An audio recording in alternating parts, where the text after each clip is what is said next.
So, ladies and gentlemen, welcome to Richmond Heath from TRE Australia, Intactivism and the 3 stages of healing trauma. Richmond. Thanks, Michael. You can all hear me okay? Yep, beautiful, thank you. Yeah, look, the first thing, just coming into this meeting and sitting here, the first thing for me is I feel very humbled and, you know, to see all you people and what you've been doing for many of you years and years. So I just want to acknowledge that and start that. I kind of just made a connection with Michael not that long ago recently, and so I feel like a little bit of a blow-in. So I do, yeah, I'm hoping that I can bring something of use and value to you all to empower you all in the movement.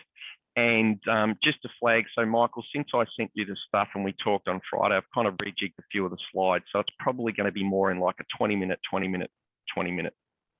block.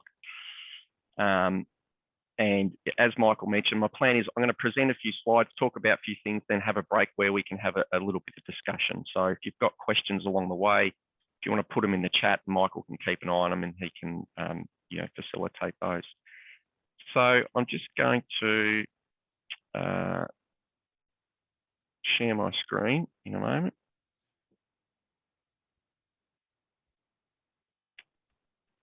That is very weird because. And Richmond, just while you're sharing your screen, everybody, you should see subtitles at the bottom of your Zoom screen. And you can actually adjust the size of those via the transcript button at the bottom right-hand side of your Zoom screen. That's to facilitate following on with the speaker. Richmond, your slides look perfect. Slides perfect because it came up completely differently than the way we tested the other day. But anyway, so yeah, so just by a quick way of introduction, my background is as a physiotherapist. I'm from just outside Melbourne in Australia. I've done a whole lot of weird and wonderful things, worked in mental health, Aboriginal health and wellbeing, trauma prevention. And for the last 11 or 12 years, I've been working with this process called TRE that I didn't develop. It was developed by a guy, David Berselli in the USA, but I was the person who brought that to Australia. So really focusing on body-based healing of trauma and stress prevention. So I want to talk to you about that. Now I'm aware that this is being recorded. So here's the overview. I'm going to start by giving you a body-based perspective of trauma. And the different way, a movement, a body-based, which is often left out in our sort of, especially the Western health model of what trauma is. Then we'll have a discussion. Then I'm going to talk to you about the 3 stages of coming out of trauma or healing trauma. And this is from a physiological level, not just necessarily a psycho-emotional one. And then I'm just going to finish off with a couple of pathways for healing circumcision, or healing all trauma really. But also to frame to you that in talking with Michael, my intention in this talk is really to focus on us as people, as intactivists in the movement, rather than talking about the people we're working with, or clients, we might call them in Australia, or, you know, people might say sufferers or survivors or victims or whatever it is. So this is much more, the focus of this is much more about us in the movement. So just to be clear about that. This is one of my, I love this cartoon. This is my depressed stance. When you're depressed, it makes a lot of difference how you stand. The worst thing you can do is straighten up and hold your head high, because then you'll start to feel better. If you're going to get any joy out of being depressed, you've got to stand like this. And the point of that is just to point out that trauma is a physiological body-based response first and foremost. You cannot have any kind of trauma without the body responding. And our body also responds to all sorts of different threats. It doesn't even have to be a real physical trauma or an impact like circumcision or mutilation. But, you know, as humans, we can also have similar responses to the threat of social isolation is a classic one. I mean, Patricia, you know, you just mentioned that sense of the bystander effect. What part of the reason why people don't speak up is because there's the fear of being ostracized or excluded or attacked. And so there's all of these different, you know, potential stresses and threats. And then, of course, even like cultural threats. So if I don't confer with my culture, that's a potential threat to the identity. Now, I'm not going to go too far into the details of this because I want to just give you more of a model, but there's a whole range of changes that happen when our body goes into a trauma, or I prefer to use the word defensive state. So something is occurring and the body's saying, I don't want this to occur, or I want to stop it, I want to prevent it, or I want to slow it down, or I want to change it. So we get chemical changes, cellular changes, psychological changes, and muscular changes. And the key element that is often missed in the trauma field, because traditionally in the West, again, I would say, is because we've come at a very top-down psychological approach to trauma, is that the primary response of the body is about movement. Now that can mean movement, the classic fight or flight response, or it can mean don't move if movement is going to create more risk. Now, I'm not going to go into the details of the polyvagal theory, but for most of us, we were all brought up and we're still taught that our autonomic nervous system, so that part of our nervous system that keeps us safe and keeps us alive, is divided into two branches, the sympathetic and the parasympathetic. But the work of a guy called Stephen Porges, who's developed something called the polyvagal theory, which is based on our parasympathetic, it's called the vagus nerve, Greek for the wanderer. And it's this massive nerve that's pretty much our main parasympathetic nervous system in our body, which is, I always think about parasympathetic as being like a parachute. It's the part of the nervous system that's calming us or slowing us down. And what Stephen Porges has shown is that in mammals, as mammals have evolved and as humans have evolved, we've actually developed these three different states of our autonomic nervous system. So the old binary model that we have, fight and flight and rest and digest, is not accurate physiologically. It's just not. Now, ancient animals like reptiles and apparently crocodiles and cockroaches don't have a limbic system. So they only have this deep part of the ancient sort of brain, which is like, I'm either on or I'm off. A crocodile is either sitting still in deep immobility, or it's activated, whether that's trying to, attack and eat or fornicate.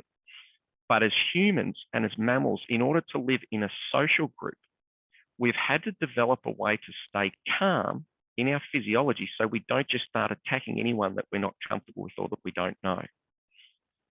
And at the end, I'll give you some links on my website. There's other talks that talk in more detail about understanding how this three-stage model of the autonomic nervous system has developed through the polyvagal theory. But from our point of view, all we need to recognize is we've got these three states. The first one is when we're truly calm and relaxed. We're in a state of engagement or exploring, and our physiology is designed to stay calm. So that would be to talk about it, to have a discussion. If that doesn't solve the problem, our physiology moves, escalates, and increases the activation or arousal into a mobilization response. And again, this is not about getting angry or getting scared necessarily. The primary aspect of it is creating movement to fight or flee.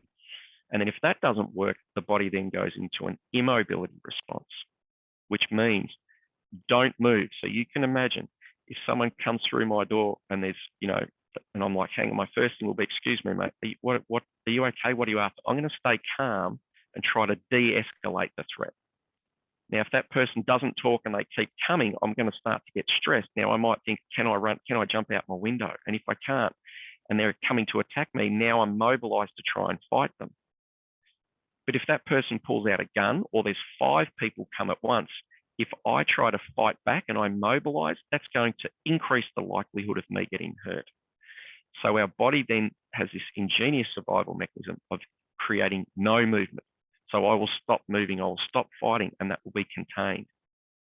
Now, what's important and what's beautiful about this graph is in that state of immobility, it looks like from the outside, I'm not fighting, I'm not anxious, I'm not stressed, because my body is containing that. It's what we would call, in English at least, playing possum. It's not a conscious choice, and none of this has got anything to do with our cognition. It's all happening subconsciously. And this is where we get the traditional sense of the fight and flight response. But what a lot of people haven't integrated is that if that's not successful, we go into what we call in the trauma world a freeze or a fold response. And in this state, it doesn't mean that we're calm. What it means is that inside my physiology is all charged up, ready to fight or flee. like the accelerator in the car is fully on, the engine is fully revving, but at the same time, our physiology brings on our handbrake, our emergency brake. So what it means is, to the outside, it looks like I'm not moving, but internally my body is still, my nervous system is still primed and activated, ready to take any opportunity to take that emergency brake and just speed away and get away. So there's this containment of movement. So in the fight or flight, we generate movement, but in an immobility response, our body actually stops movement. Okay. Now, that process, as I say, is completely subconscious. We can choose to make ourselves angry. We can think about things to get scared or anxious, like we all do. But that defense cascade is a completely subconscious body-based response. Now, at this point, most of our therapy in the Western world says now we have to talk about it, even though it had nothing to do with our cognition and our cortex in terms of choices. This is a body-based response, and it's not to deny the value of talking about things at all, and I'll talk about that later. But what we miss is that this is a purely subconscious body-based process. Now, doesn't it make sense that as animals, and if you've ever seen wild animals get, a zebra gets chased by a lion, it doesn't spend the rest of its life traumatized, because the body has a similar process of coming out of that physiological response, which is also completely subconscious and nothing to do with our cognition or our conscious mind. And in order to release the immobility response, because really the difference between stress and trauma physiologically to the body is that a stressful response is when my body mobilizes energy and says, I can get bigger and stronger. And if I get bigger and stronger, we're going to overcome this stressor. From a physiological standpoint, immobility is when the body decides that mobilizing the energy, speaking up, talking about it, taking action is actually going to make it worse, and the physiology shuts down. And again, Patricia, this relates to that exact thing you were saying about that sense of hopelessness, where the body's creating a sense of hopelessness in order as a survival mechanism. And so when we understand that trauma is a movement response, then it makes sense that in order to come out of immobility that we subconsciously went into, the body must come out of it by restoring movement, and also subconsciously. And that's both movement of the muscular system, so the body can move through space. I can move my arms, I can run, but also internally, so my heart can beat fully again, so my breath can breathe, so all the systems of my body can mobilize. And so this is where spontaneous movements from shaking and tremoring, they're actually releasing the muscular containment. They're dumping the adrenaline. And in our culture, in the Western culture, not in all traditional cultures, because a lot of traditional cultures deliberately use this spontaneous shaking reflex, but in Western culture, we have completely pathologized it and misunderstood it. And we say, if you're shaking, if you have a car accident and you're shaking after a car accident, we would say that's a sign that you're in shock. It's not a sign that you're in shock. It's a sign that you are coming out of shock. If you're public speaking and your hands start to shake, we have all been told that's a sign that you are anxious or nervous. And yes, it does mean that you've been anxious and nervous, but the shaking is not part of creating a fight or flight or a freeze response. It is your body's recovery response trying to calm us down. And it's as simple as that. If someone is crying, it's not just about shaking. If someone is crying, that is the way that our diaphragm and our respiratory system subconsciously and automatically releases the tension and the bracing of the shock. Shock is when the body says, don't move, contain everything. And grief is the healing process where we come out of that through all sorts of different expressions in order to bring us back to a calm, relaxed state. Now, just to give you the really simple framing of this, and there's much more to shaking and tremoring, but from a trauma perspective, this is all you need to know. Shaking and tremoring is not a symptom of stress or trauma. It's not part of a panic attack. It is the discharge, the down-regulation. So the easiest way to see this is when I first started doing TRE about 10 years ago, I went to the parks with a playground with one of my daughters, and a man came along and he tied his dog up to a bench and he went into the store nearby to buy some coffee.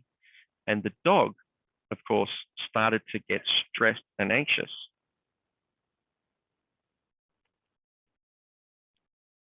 And it's yelping. And it's shaking. Now, at this point, we would all look at the dog and say, why is it shaking? And the answer is, would say, it's because it's anxious. It's feeling isolated. It wants to run back to its owner in safety. And that's true. The dog is anxious. But a better question is, why are the legs shaking?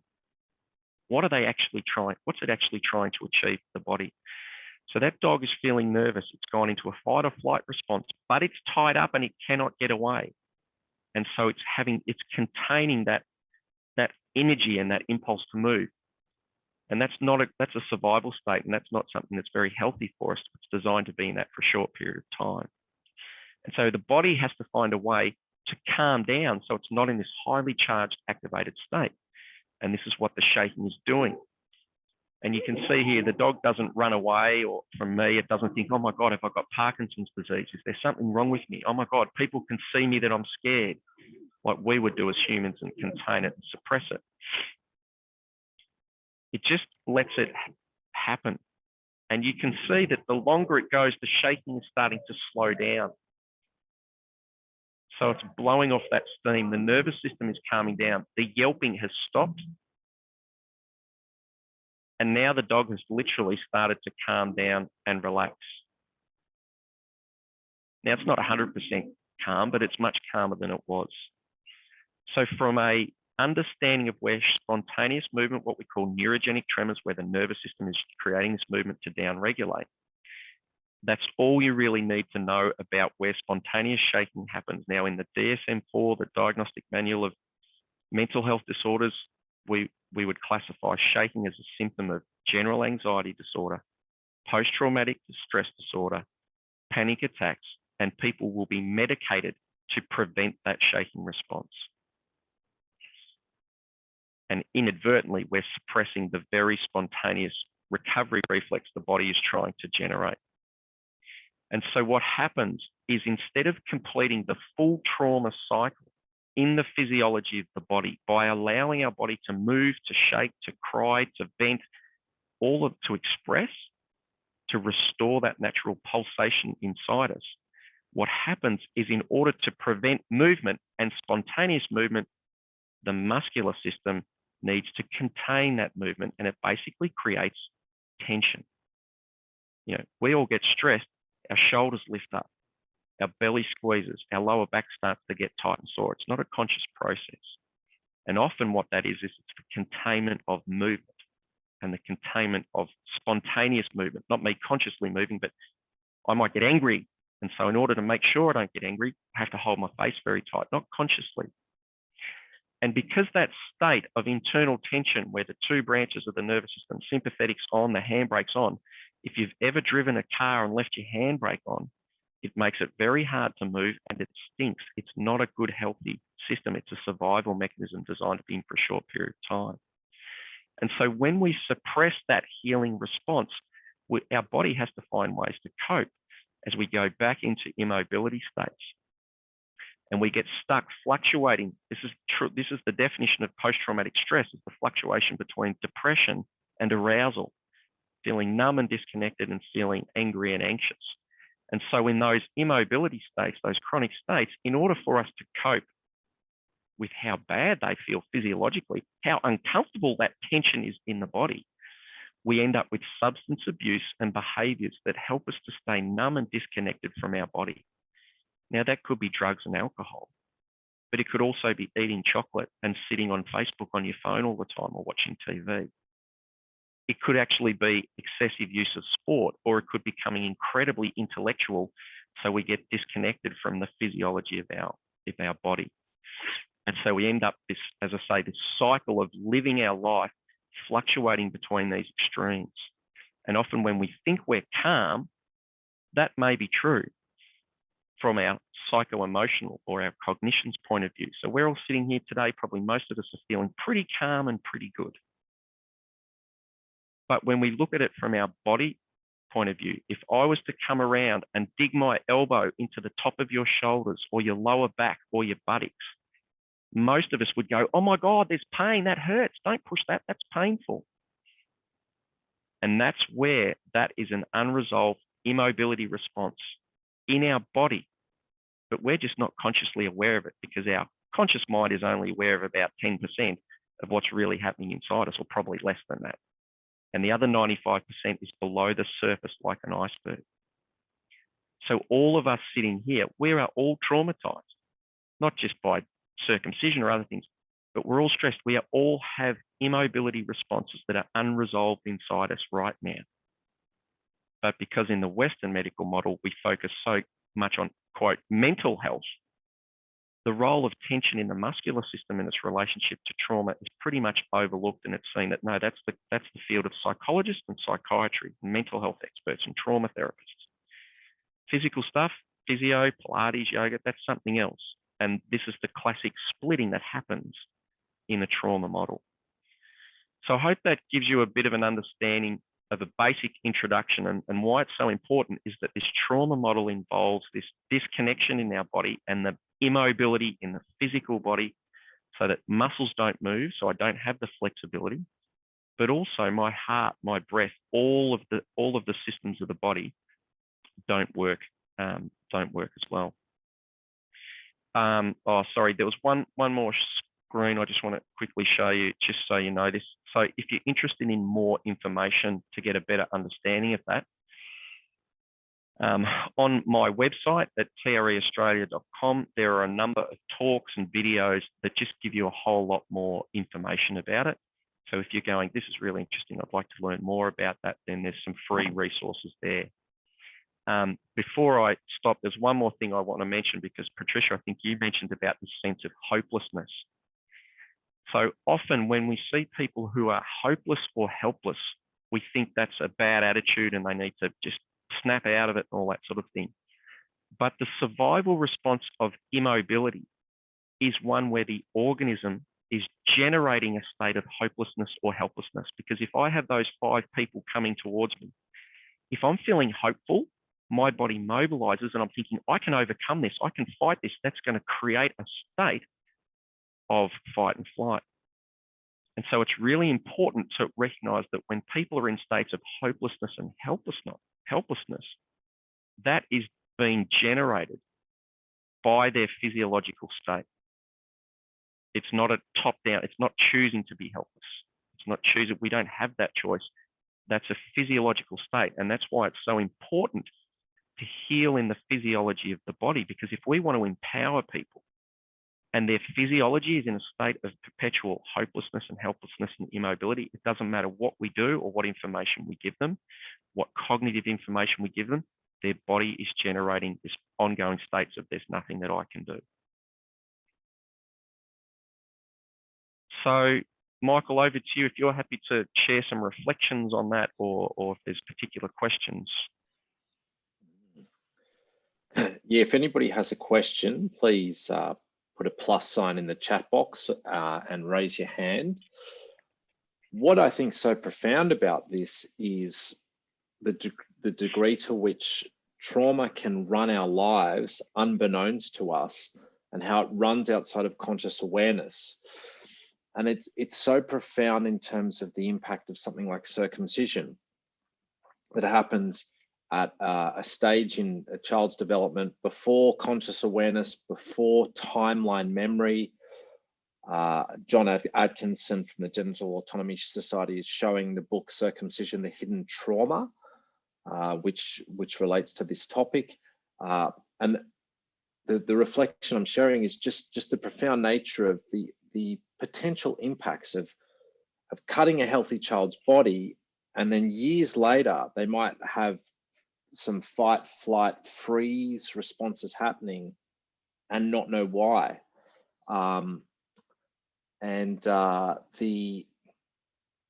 that's not just people that are not speaking up about circumcision, but that may also even be activists who are speaking up, but they're coming from more of a fight response, whereas other people might be coming from more of a freeze response where they don't even realize they were traumatized. So yeah, very profound for our movement. And over to the group. Any questions or comments at this stage? Richard Dunker from Men Do Complain. Yes, I found that absolutely fascinating, and it's one of the things that goes back slightly to Kevin's presentation, is the complication business stops, you know, when the bleeding stops and maybe the sepsis has gone away, and that's separately recorded. But I've had heart disease since 1989. I've had a history of substance abuse, depression, and a variety of things. And meeting people like, you know, the rest of you, realizing I'm not mad, bad, and alone, and all of those things is a terrific help. But what I'd like really to ask Richmond is do you have any? Is there any long-term research done or being done to document, you know, particularly what you said about the nervous system being closely related to, you know, one's heartbeat? I mean, if that's not a measure of the accelerator in the body being stilled in a possibly dangerous way, I don't know. It's just one of those things I've wondered about for a long time. Yeah, look, absolutely, Richard. There is the key study I would suggest, if you just Google it and start reading it, it's called the ACE study, ACE, which stands for Adverse Childhood Events Study.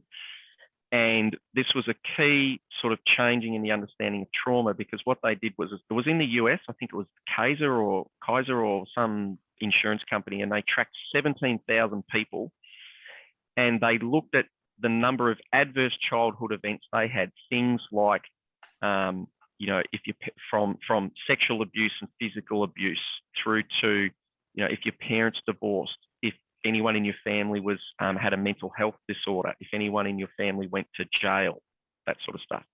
Do you think they included circumcision as an adverse childhood event? Of course not. Hasn't been thought of.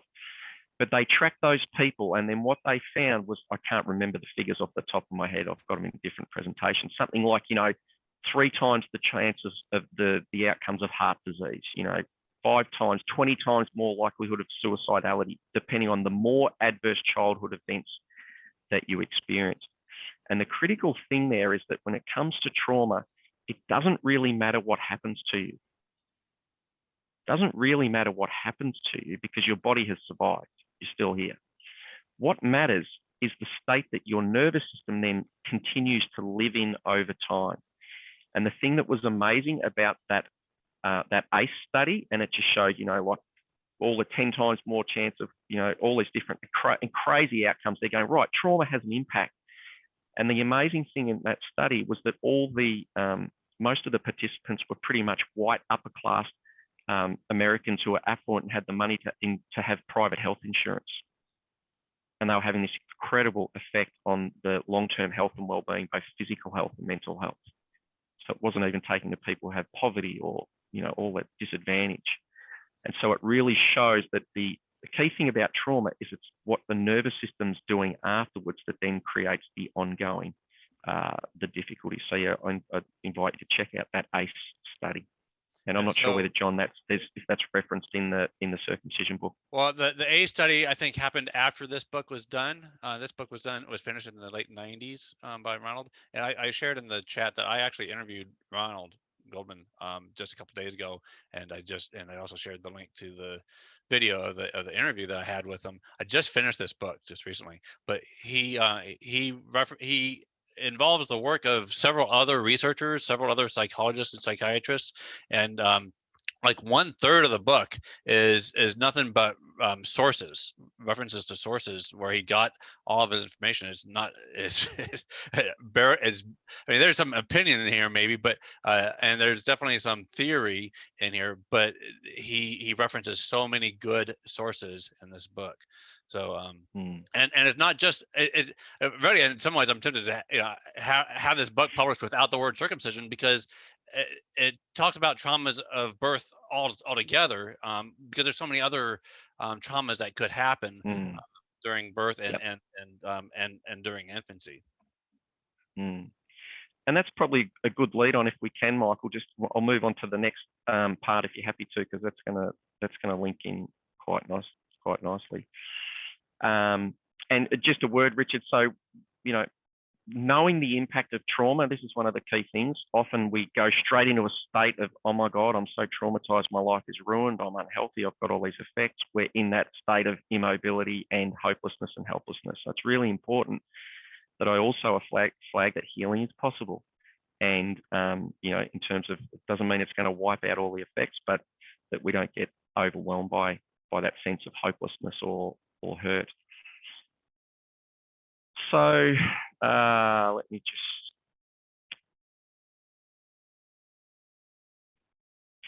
okay, so has that come up with the slide there with the picture of the iceberg? Yep. So as Michael was mentioning, so the key thing is that we carry trauma in our bodies, physiologically, in our nervous system, and it's below the level of our conscious awareness. It's a brilliant survival mechanism. So I often like to ask people, when we think about unresolved trauma, what actually is unresolved trauma? What actually is it? What does it mean?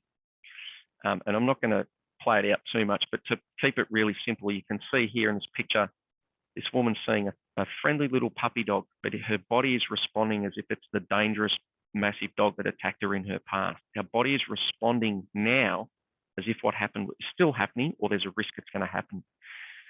So what it means is these fight and flight and freeze and fold, these responses are reactions that the body is still creating. Trauma, this is a critical thing. Trauma is a verb.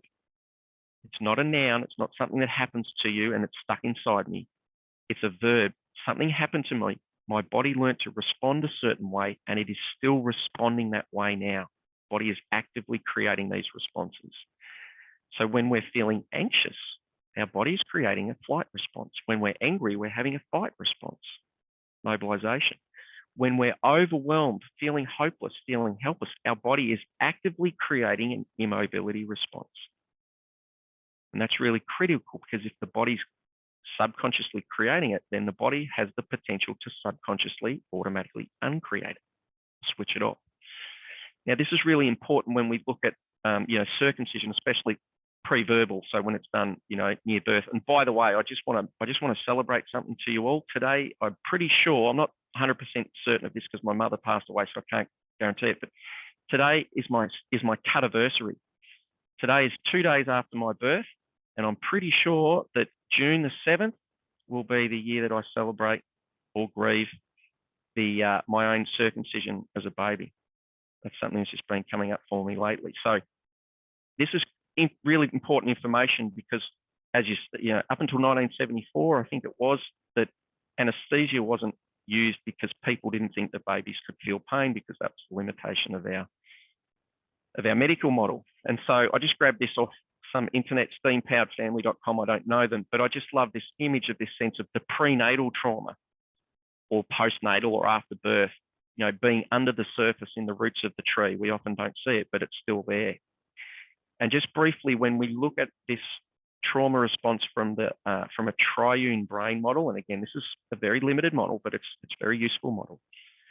Deep down in our brainstem, the oldest part of our brain that, like reptiles have, evolutionary, is the part of us that keeps us alive.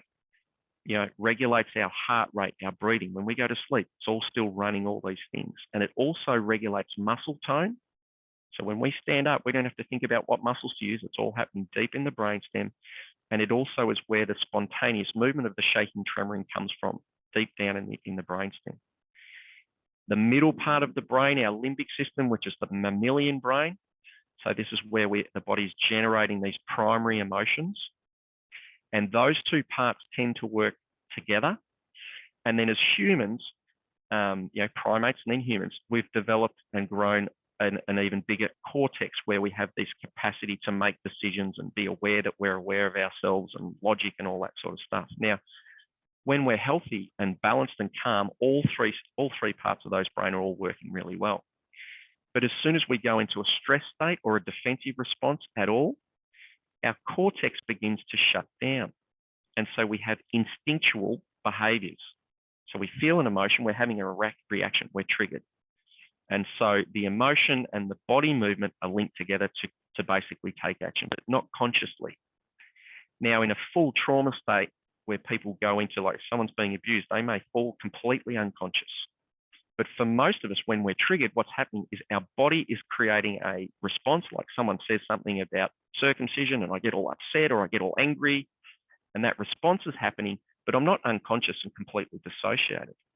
So it's actually like there's a splitting apart between my conscious mind is, I'm aware of kind of what's happening. My body's having a response, but those two things aren't in communication because I can't just consciously choose to calm myself down or let that go. So we end up with this kind of splitting where I'm aware of what's happening. I'm aware that I'm triggered, I'm on that, but I've got no ability to relax those muscles that are tight. And also, like I showed with the iceberg, I've still got no awareness of all the other unresolved tension and trauma patterns that are in my body at the moment. So we have this splitting between our mind and body, the classic Western, duality of our mind and body. Now, where this also is really critical is what a lot of people don't look at in relation to when we go into these stress and defense responses is what is the impact upon our embodiment, how much we feel connected and alive in our body. And as soon as we go into a stress response, and it doesn't matter if it's a saber-toothed tiger or I'm just worried about paying the bill or my house, or I'm worried if COVID lockdown is going to mean I can't do whatever it is. No matter what the cause, even if it's not even real, even if I'm just worried that you don't like my presentation, if I'm getting stressed about that, my body starts to pump the blood to the big muscles of my arms and legs and withdraw blood from my hands and my feet. Now, in evolutionary terms, that's a brilliant survival response because if I'm punching and or I'm fighting someone and I cut my hand, or I'm running away and I cut my foot, I don't want to bleed to death, so it withdraws the blood. However, at the same time, as we get adrenalized, it also starts to withdraw feeling in my hand, which is why when I'm in an extreme trauma state or extremely reactive, the adrenaline means I can punch as hard as I can. I could shatter all those bones, but I do not feel it because it's more important to survive and get away. So as soon as we're stressed, we start to lose contact and awareness or embodiment of our hands and our feet. And then if that survival mechanism gets even higher, we go into a trauma state, we then start to get even more disconnected from our body. So we're not even aware. We're all sitting here going, as I say, if I pushed into your glute muscles or your deep muscles in your neck or in the muscle in the nut, we would all have this bracing and tension that's all still happening. Probably none of us are as soft and relaxed as we were when we're 3 years old. And so this is where we start to disconnect and we're not aware of what's happening in our body. It's a survival mechanism. It's not a conscious choice.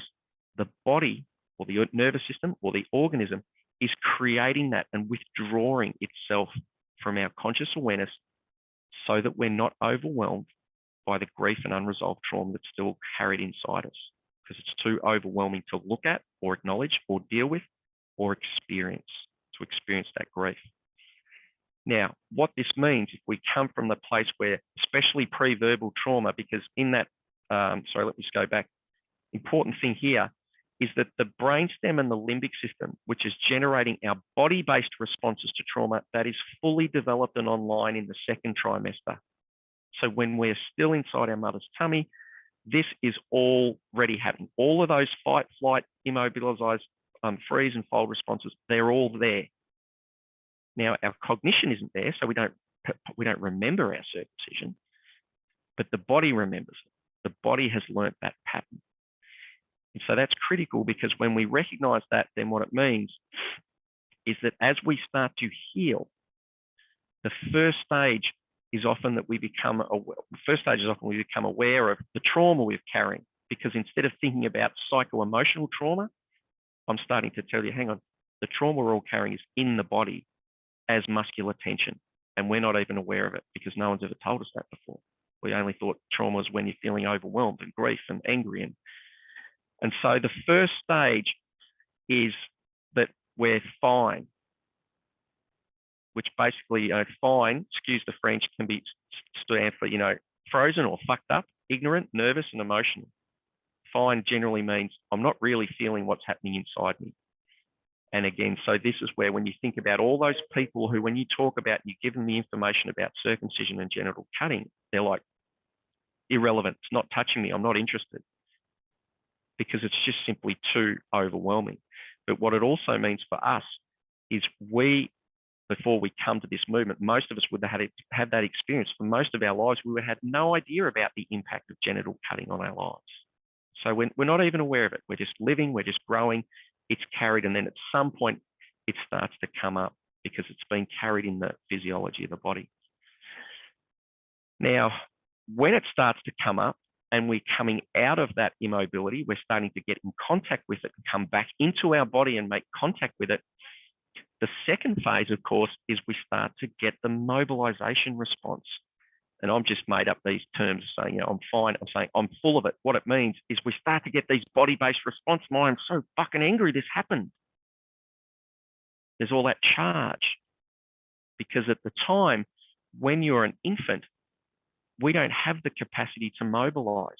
We can't run away. The only capacity we have to mobilize is to cry and to scream, and that helps the diaphragm, but it doesn't help the physiology. So this is why that patterning, and Richard, like you were mentioning, that patterning of trauma at such a young age teaches the survival mechanism in the nervous system is collapse, don't move, give up, surrender, be helpless, be hopeless.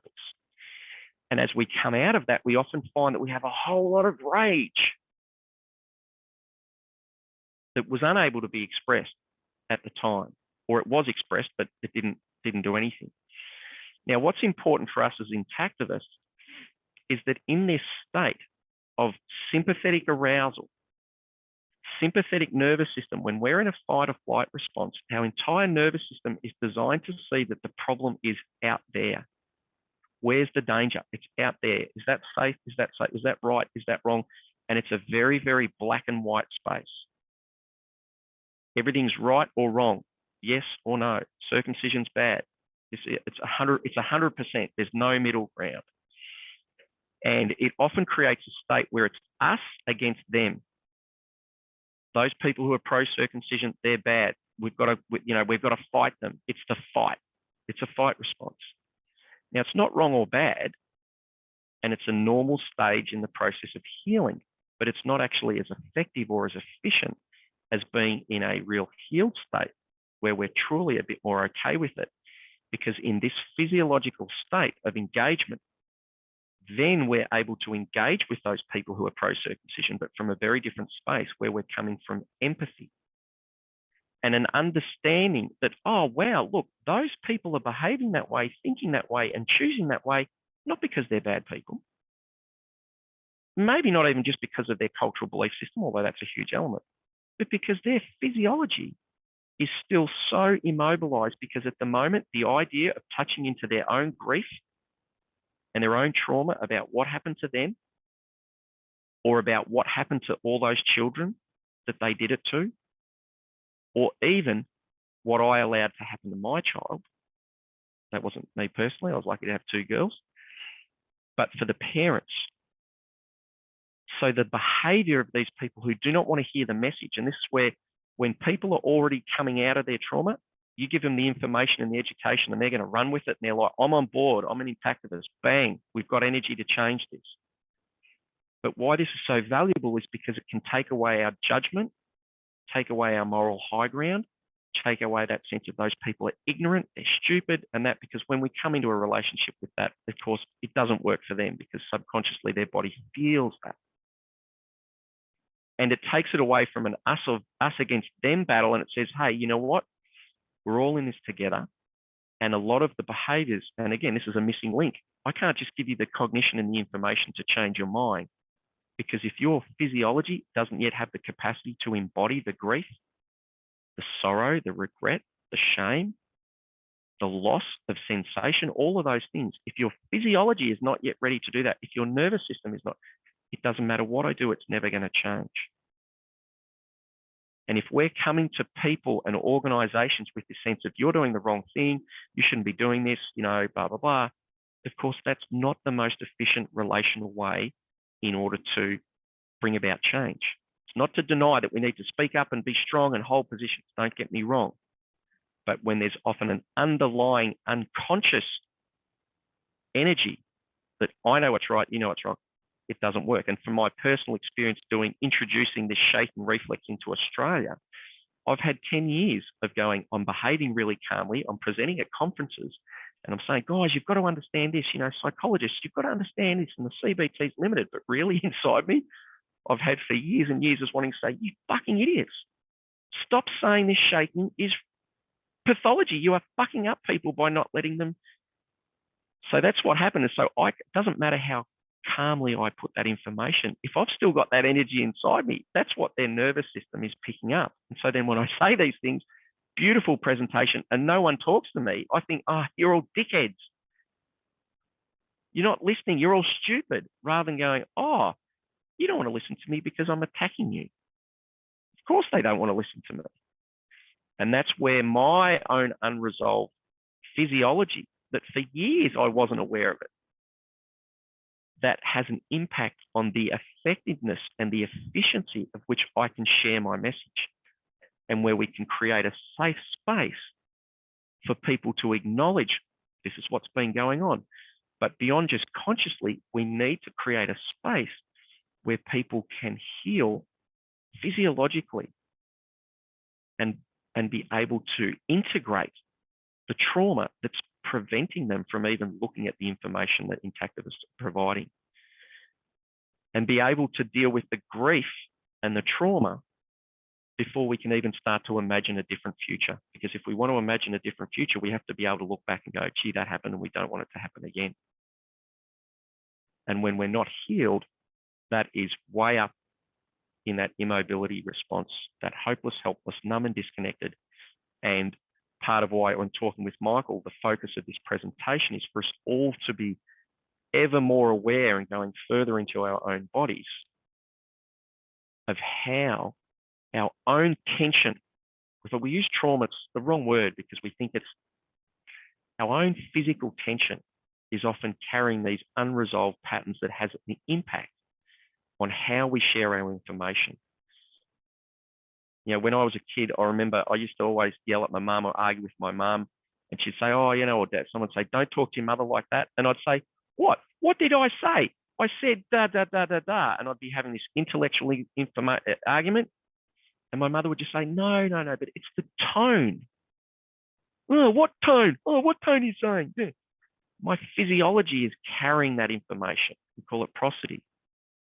So that's that split. So as Intactivists, there's this massive opportunity because the more we're able to go into our own body and release tension, the more peaceful and calm, the easier it is for those people we are trying to influence to feel safe and connected around us as we investigate our own subconscious physiological patterns that we're bringing to the table in those moments. Michael, any thoughts or reflections on that? It's so profound. I'm slightly speechless. Just listening to the message and receiving it is having a calming effect on my nervous system. And it's utterly profound to think that what we really are trying to do as a movement is be the change we wish to see in the world. A change of peace, of calmness, of serenity, of oneness. And yet, for so many of us being traumatized, obviously many people are victims of circumcision trauma. Other people have trauma, car accidents, psychological trauma, all the various ways in which we have our own trauma. How that then gets in the way of not only our own life, but with a movement where we're trying to present a message, how it gets in the way. And one specific reflection is it really explains the most common objection we get in humanitarianism around circumcision is circumcised men who say, I'm cut and I'm fine. But they don't say it like that. I might say, I have concerns about circumcision, and they will respond by saying, well, I'm cut and I'm fine. And that nervous system response that they're throwing out there, you've explained so beautifully. They're still at that stage one on the graph you showed where they haven't they're not aware of the trauma, they're not connected to it, they're still disembodied, disassociated. And then as you explained, they go into stage 2, which is where people start to recognize, oh, something happened to me. I'm wounded in some way. That had effects. And then they often then start to become activists. They'll be like, this is wrong, cutting children. And then we can see where the a lot of the impulse for a lot of activists to rage comes from, because it's that connecting to the trauma for the first time and going into the fight response. And I think for our movement, it's profound to understand this, because it's been so perplexing for so many of us, and it's very counterproductive to our movement. If we rage at the public, they can't hear our message, like the example you gave of yourself with your mother. And then the stage 3 you explained, where people start to heal, and they go into the healed activist, which is coming from that place of being the change they wish to see in the world, calmness, connection, holding space for others. Beautiful. So thank you so much. Any reflections from anyone else, or any questions? We've got Richard Dunker from Men Do Complain. Sorry, just finding the unmute button. Something that I've said in talks that I've given before now is that individuals will react very differently to a trauma. If you've got an army lorry blown up in Afghanistan and all of them lose an arm, for instance, I know it's pretty unlikely, but 5 of them will go on to be athletes in the Invictus Games or whatever it is. 3 of them will end up committing suicide. Another 2 will go on to lead a fairly neutral sort of life. So what's your take on the scope for the individual's reaction to trauma? Yeah, look, and a lot of that depends on what's happened in the past and what our nervous system has learned as a survival mechanism. And that's not just to do with what we've experienced in our own life, but it's also what we have genetically, epigenetically, all sorts of factors are bringing into it. So again, how those people play out will depend on what physiological state their body is creating there, which is where you get some people have post-traumatic growth, some people get stuffed. And the thing I'd say, Richard, which is really critical, is the people in the middle that we just go on to live a fairly neutral lives. One of my favorite sayings is, what doesn't kill us makes us stronger, unless it's killing us really slowly and we just don't realize it until we're older. So that's what we just go, oh, this is fine. Whereas all of those heart conditions, all of that stuff is a result of the physiology and the trauma response. Thank you. I think, was it Ephraim or someone else had a... Yes, Ephraim from Pro Kinderrechte in Switzerland. Actually, the comment, I would like to make the comment, I'm Manasseh. This time it's Manasseh, last time it wasn't. But yes, it's one of us too. Well, actually, yeah, thank you very much for the presentation. It was really great to have all of these things in an overview. Of course, many of these reflections as separate ones I have made in the past myself, and also with some of the connections, but it's really a great overview that brings together many very important reflections that have also had an important impact on me. And so it's kind of also seeing one's own kind of process in a very nice overview. So thank you very much for that. What I wanted to say, one remark I wanted to make is, of course, it is also, for me, it's important to know that I can kind of come to this step 3 and kind of get calmer. And yeah, at the same time, there is a lot of this anger that still from time to time comes up. And also the feeling that I am kind of, how do you say, ohnmächtig? You are immobilized, or you're helpless. I'm still helpless because I see this fucked up thing. And one thought I had, for example, I think there have never been more men in history of mankind that have been mutilated than today. So this is absolutely crazy fact that I have to deal with every day, and I want to fight against it.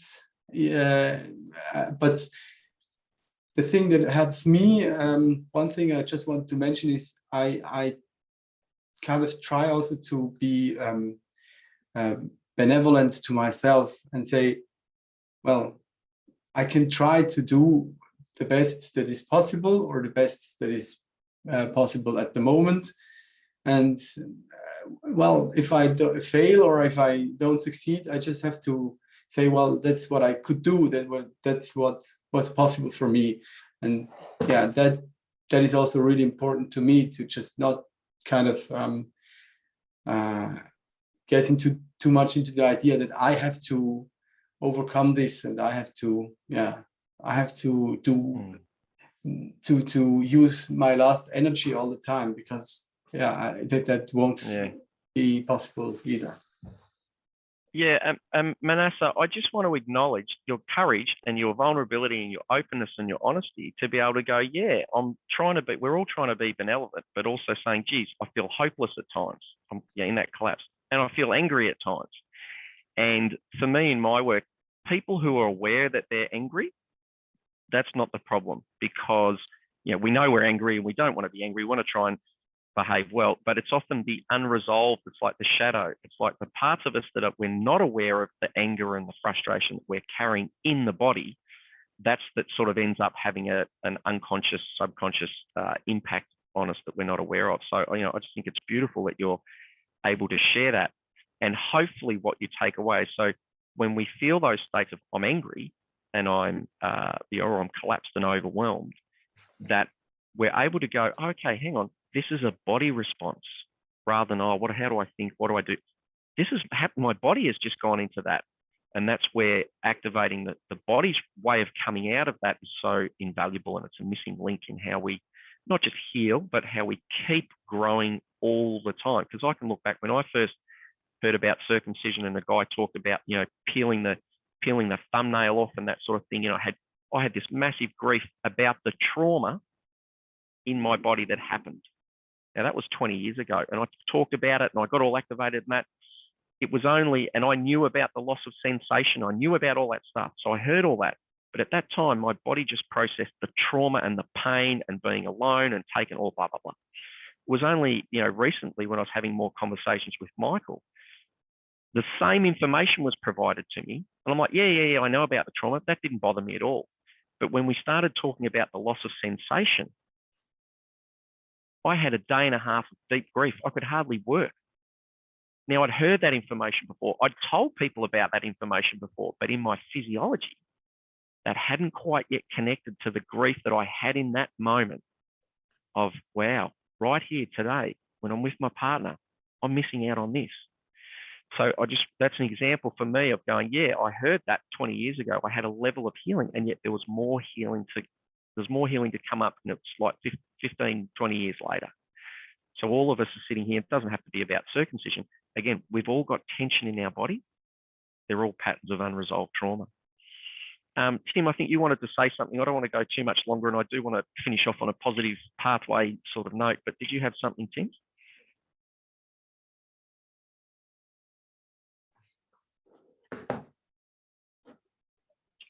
I lost my mouse, sorry.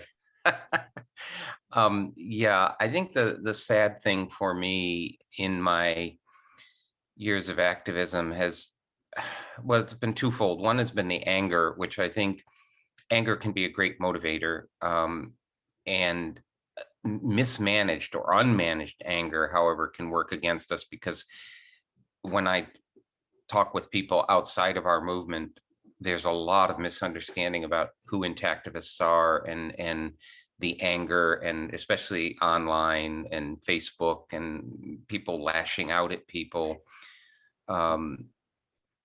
So the anger is one side of the coin. The other side of the coin that I find disappointing and discouraging sometimes is when I've tried to organize, when I moved here to Palm Springs, I tried to organize a group of people, and I had a very small group of 3 guys, and we were working on a project, and right in the middle of the project, one of them had to drop out because he said, I cannot deal with this anymore. He felt so hopeless and helpless. And that really impacted, what we wanted to do in the project, because he had a vital role. But I honored his feelings, and I said, you got to take time for self-care. But that's one of the things that I find also discouraging about this, is because so many people in the movement either feel that hopelessness or that helplessness. They feel disempowered, which of course that's what the genital cutting is in the first place. And ultimately, I think we've got a lot of people out there who could be allies and could be working with us if they weren't suffering from this hopelessness, this helplessness. And I don't really know how to overcome that other than just give people the time and space they need to join. So that was it. Patricia, you've got something you want to follow on from that? Well, just for the people who are here, and maybe you can, share it with others, but first you have to really internalize it. And that is what helped me the most over these years, since I learned that I was circumcised, was just, I have plumbed the depths. And I know for a fact that I am not a body. And that has freed me from a lot of the grief and the anger and the feelings of powerlessness and, hopelessness and things like that. Because if I was a body, yeah, I would feel so upset about this. And in fact, when I found out that I was circumcised, it helped relieve a lot of the traumatic feelings in my mind and body, because it explained why I had gone through my life so angry and so upset and so feeling so fearful and grieving, So I think for me, that is the key. And I did a great deal of research, and I have put up on the internet 360 videos that really reinforce that idea that I am not a body. And they're all from the Course in Miracles. But that's the shift. It says in the Course in Miracles that a miracle is a shift in perception. So if I see myself as a body, and I think that circumcision actually roots you into the body, it's saying, look, you are a body. Now we can have control over you because you are a body. And we don't ever come out of that, So if we can get beyond that identification, which is a false identification, and get back to the real identification, which is that we are the life force that runs this body. I mean, how do we stay at 98.6 degrees Fahrenheit or whatever, it is Celsius, without being plugged into a wall? How do we walk and talk? We are something that is moving this body, and we are being breathed all the time. So to get back to a less physical.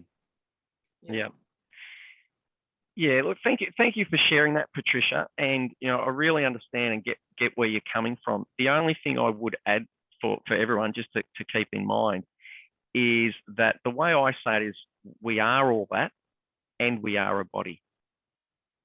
Because one of the risks is, well, whether we have it or are it, we don't have to argue about it. But the fact is, there's a body.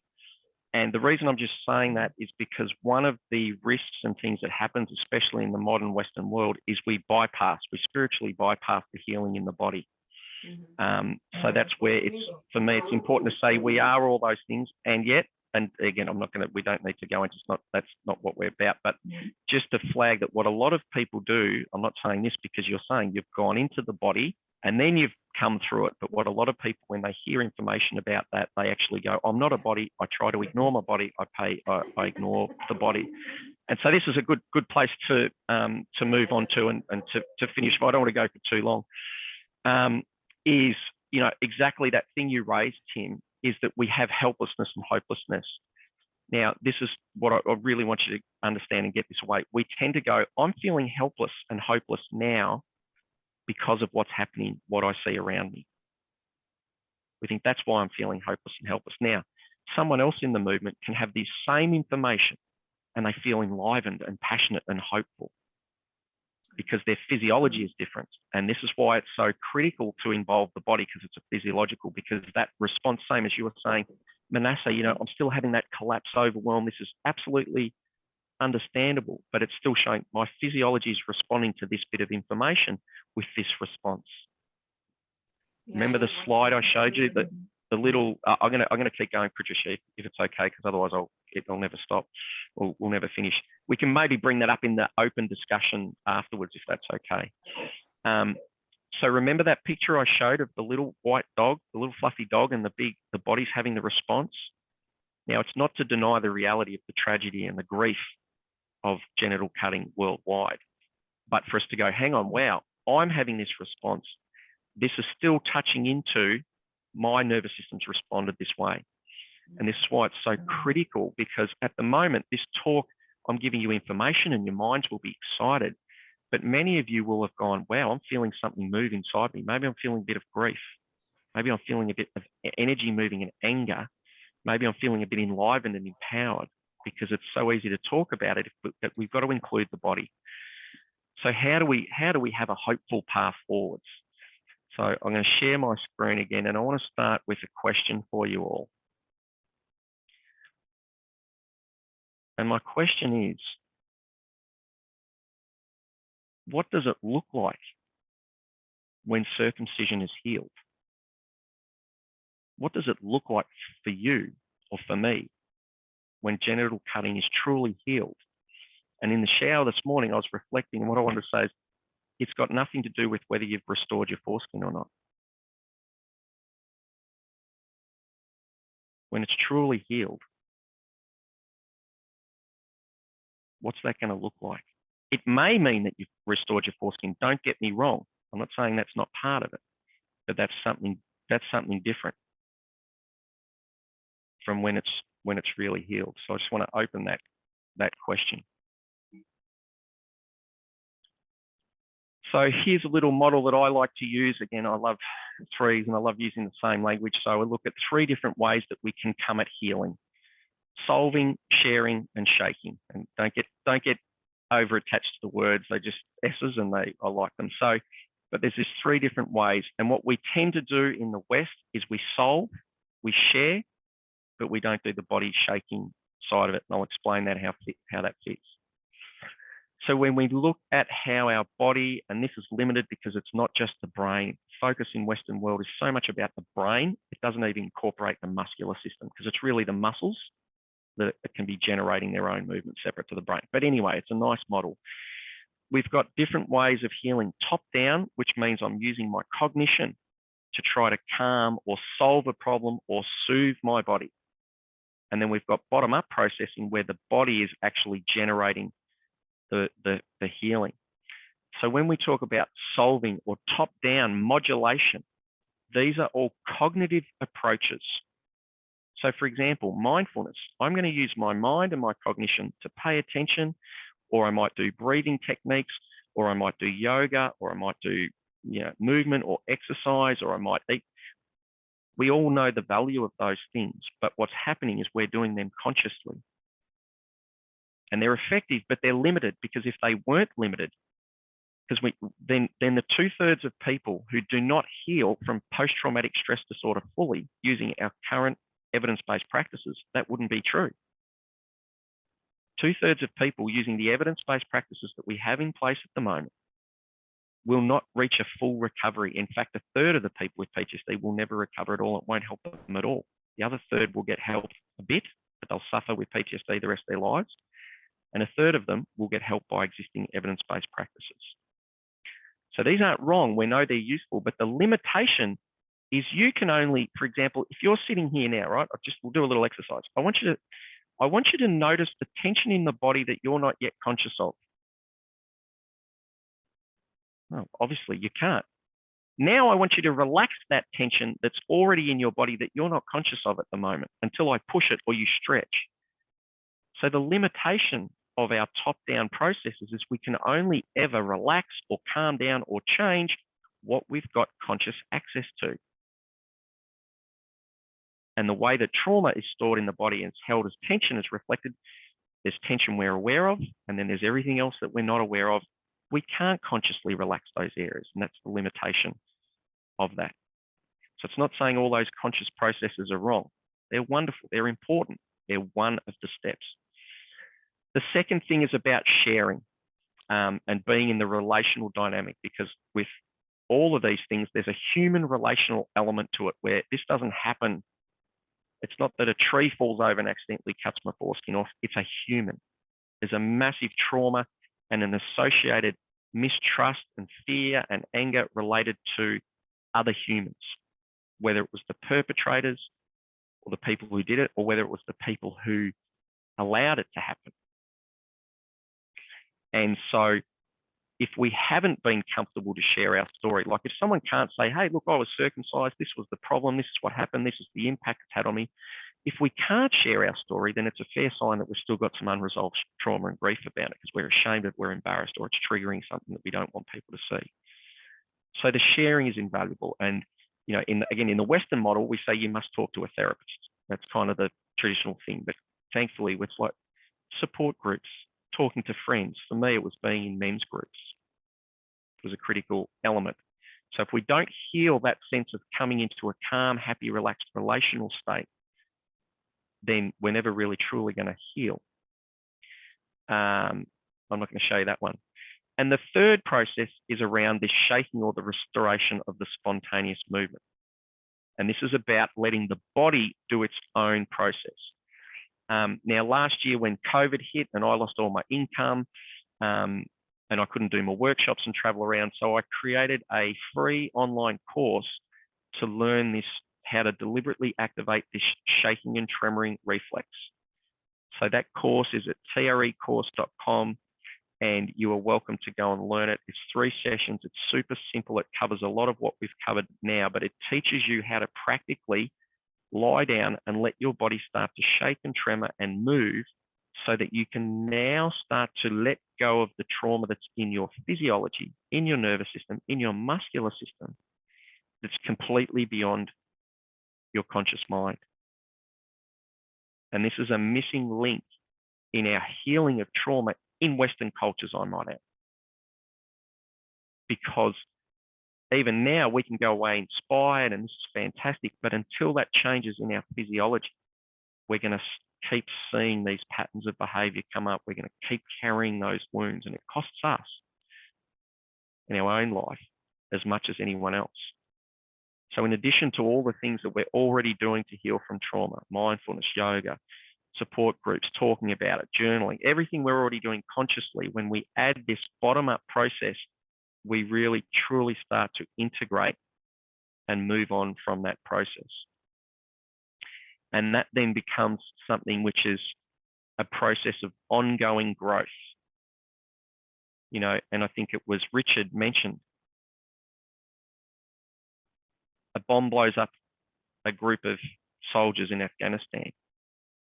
5 of them suicide or whatever.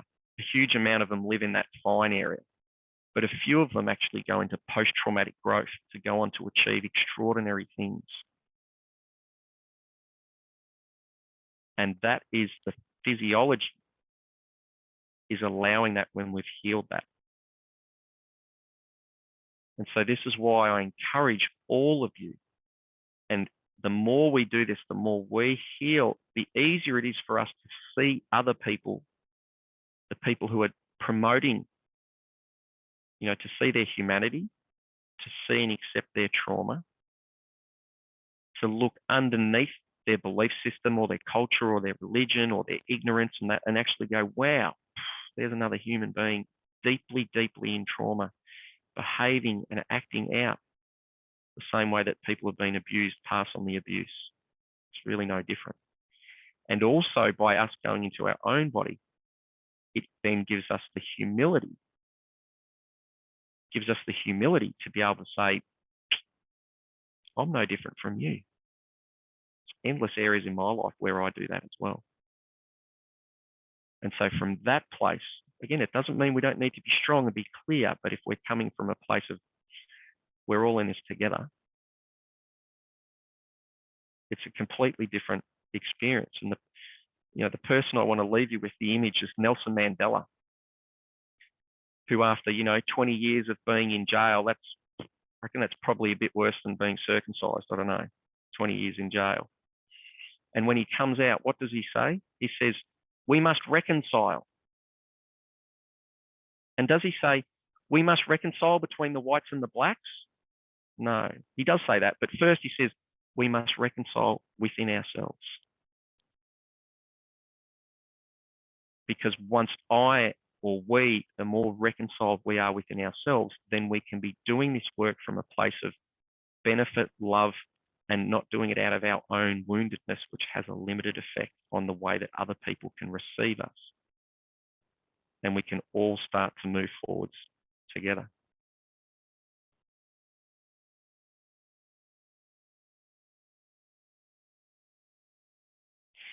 And again, so to formally finish, I just want to again, deeply as a circumcised man, to honor all of you and the work that you are doing, the work that you've done. I'm assuming none of you are getting paid sitting here, and you've invested your time, your money, your passion, your energy, your life force, like I am in my work, but just to acknowledge, and that you're not just doing this for yourselves, it's for all these people of the future. And it's incredibly humbling for me to meet, and to see this global network. It's just an extraordinary thing. And I hope that what I've shared with you today, and more importantly, if the information has been valuable, please don't just take that away in your mind. Go and do the free course. Go and start doing this work in your body that your body is waiting for you to allow. We don't even have to do it. Your body's just waiting for the chance. We've just got to get away and let it happen. So please don't just take this away as an intellectual, stimulating mental masturbation kind of process. Take that into the physiology of your body. Learn that course. Please, if you want to say thank you to me for my presentation, the best way you can thank me is share that course with as many people as you think it's going to be received by. So don't shove it down people's throats, but please share it as widely as you can.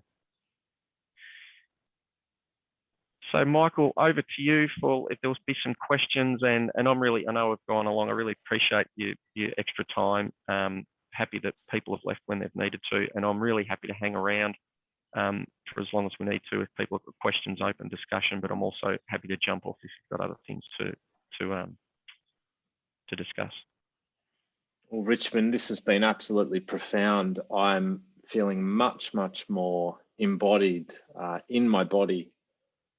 Normally during workshops, I'm in the typical Western model up in my head, and hearing your presentation and your message, especially the profound remarks at the end about Nelson Mandela's invitation to heal and reconcile within, before then healing and reconciling without and externally. It just in that moment, it created an extra level of dropping in to myself, and just looking around at everybody in the room. There's a real noticeable sense of calm and poise that's come over everybody, which is really touching to see.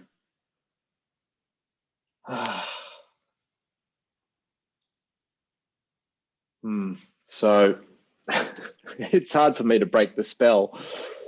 I can feel myself going back up into my head to try and perform facilitation. But I just wanted to share how much I appreciated your vigor, your insight, and also your humor. I really appreciated. I think it's something that it's a very Australian thing, but Richmond joking about his cutiversary. It's something that is wonderfully disarming in such a hot topic of circumcision, especially in a culture like Australia. It opens the door for you to be able to have a conversation with people, to be able to use that sort of humor. It was Richmond's birthday over the weekend, and he was laughing with me about it's his cutiversary. And anyway, I just really appreciate that about you, Richmond. And so now I'll throw it out to the floor. Did anybody have any concluding comments or questions? I've got a concluding question. It's just come to me now. What I would love to offer to you all, so you've got that free course if you want to go and do it, but what I would love to offer to you all is if you would like me then to take you through, not now, but at a future time that it works, I would really love to be able to take you through all that tremoring process, which we can do really easily on Zoom and guide you through it. Like, again, I've given you nice information, but for me, it's really about letting that process happen in the body. So I just hadn't thought about that even today till now, Michael. But so just to flag to you that if at a future date, could be months, years in advance, just let me know, and it would, so you wouldn't have to listen to me so much or talk or think so much. We would, you know, in 45 minutes or an hour, we could actually take you through and guide you through with that shaking and tremoring process so you can learn how to use it.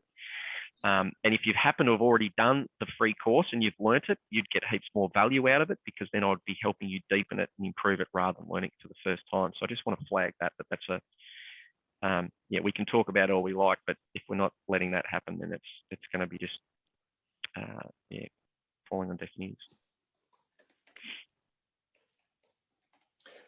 Well, I'd love to participate in that.